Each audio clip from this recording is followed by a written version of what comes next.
This is really because it wasn't free for me. I've paid for it, and it did make a huge difference for me.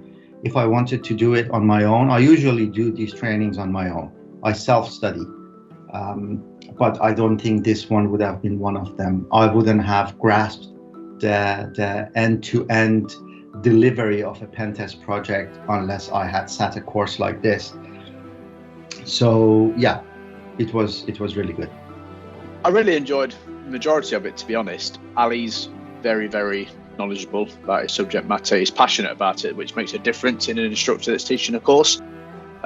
So for me, the way he came across to the students was brilliant. Everyone was receptive because of the way he instructed and the way he brought his own experience of his everyday job into his teachings.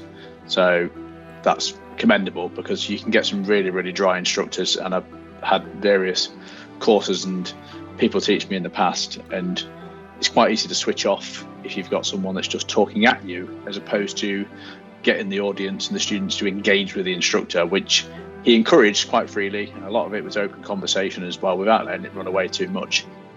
I think the labs that you guys have created are pretty powerful. You've got a lot of depth to the labs. I think really only scratch the surface to what you can potentially do in terms of attacking the labs and enumerating all the services across all the boxes. So yeah, I think that's been built pretty well.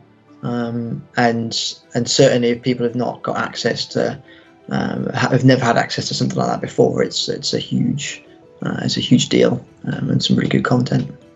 It's a thoroughly enjoyable training experience in what is ultimately a really challenging subject to try and learn.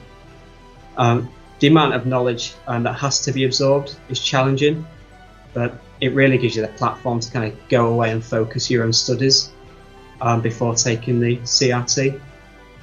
Everything that you're going to be challenged on in the CRT is covered in the course, so it really directs your focus and where you need to go and revise.